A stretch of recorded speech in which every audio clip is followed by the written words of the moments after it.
कोल्हापुरातील शासकीय विश्रामगृहात मराठा समन्वयक सुरेशदादा पाटील आणि ज्योती मेटे यांच्या प्रमुख उपस्थितीत राज्यातील जवळपास 42 मराठा संघटनांच्या प्रतिनिधींची आज मराठा आरक्षणासंदर्भात परिषद आयोजित करण्यात आली होती।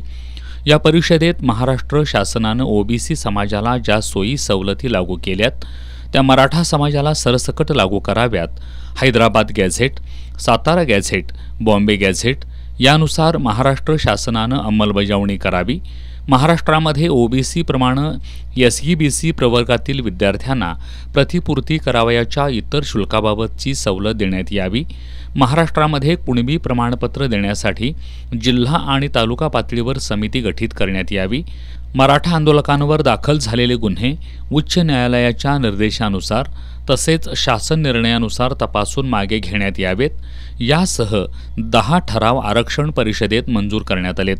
परिषदेला दैनिक पुढारीचे संपादक प्रतापसिंह जाधव हे ऑनलाईन सहभागी झाले होते। मराठा संघटनांच्या प्रतिनिधींनी जाधव यांच्याशी संवाद साधत आजच्या परिषदेत मांडण्यात आलेल्या ठरावांची माहिती दिली। याबाबत सरकारनं सकारात्मक भूमिका घेतली नाही तर भविष्यात तीव्र आंदोलन करण्यात येईल असा इशारा सुरेशदादा पाटील यांनी माध्यमांशी बोलताना दिलाय। आज महाराष्ट्रातल्या 41 संघटना कोल्हापुरात एकत्र आलेल्या आहेत। या सगळ्यांची एकमूठ झालेली आहे, वज्रमूठ झालेली आहे। आम्ही सगळ्या संघटना मिळून आज असा निर्णय घेतलेला आहे, जो काय निर्णय राज्य सरकारकडे मागायचा असेल, ज्या मराठा समाजाच्या अडीअडचणी असतील त्या राज्य सरकारबरोबर चर्चा करून पहिला संयमानं मागून बघायच्या। जर सरकारनं आमच्या मागण्या मान्य केल्या नाहीत तर तीव्र आंदोलन करायचं। अशा पद्धतीची आजची आमची बैठकीमध्ये पूर्ण जबाबदारी सगळ्यांनी घेतलेली आहे। परिषदेतील ठराव हे शासनासोबत संवाद साधून मांडण्यात येतील, त्यानंतर मराठा आंदोलनाची पुढील दिशा ठरवण्यात येईल असं ज्योती मेटे यांनी सांगितलं। आज महाराष्ट्रातील अनेक संघटनांनी म्हणजे 40 पेक्षा जास्त संघटनांनी एकत्र येऊन मराठा समाजाचे जे प्रलंबित प्रश्न आहेत, म्हणजे ते प्रलंबित प्रश्न मग सामाजिक असतील किंवा अन्य कोणते असतील, त्या सगळ्या प्रश्नांना मुळापासून आपल्याला हात घालण्याची गरज आहे। ही सगळ्यांनी एक समान बाब अधोरेखित केली आणि त्याच मुद्द्यांवरती आज जवळपास आमच्या 10 मागण्यांवरती एकमत झालेलं आहे।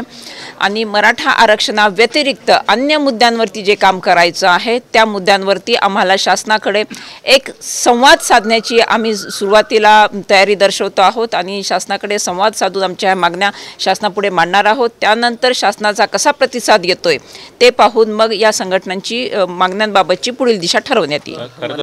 मराठा समाजाचे प्रश्न सोडवण्यासाठी आपण सरकारशी समन्वय साधू, त्यासाठी लवकरच दुसरी मराठा आरक्षण परिषद घेण्यात येणार असल्याचं सुरेश जावळे यांनी सांगितलंय। सगळ्यात महत्त्वाची गोष्ट आहे, आरक्षणाचा मुद्दा असेल किंवा इतर विकासाच्या बाबतीचा मुद्दा असेल, मराठवाडा नेहमीच आक्रमक राहिलेला आहे आणि त्याच्यात आम्ही जे परभणीला ही दुसरी परिषद घेण्याचं ठरवलेलं आहे। कारण ज्यावेळेस क्रांती झालेली आहे आमच्या मराठवाड्यामध्ये ते परभणीपासूनच सुरुवात झालेली आहे। म्हणून ह्या मराठा समाजाच्या ज्या मागण्या आहेत, आरक्षणाबरोबरच इतर काही मागण्या, या सर्व संदर्भामध्ये मुख्यमंत्र्याच्या कानावर घालून या पुढच्या परिषदेला स्वतः मुख्यमंत्र्यांनी उपस्थित राहावं आणि त्याच्यातल्या मागण्या पूर्ण कराव्या। आम्ही संघर्ष खूप केलेले आहेत। आता समन्वय साधण्यासाठी पुढची परिषद राहील।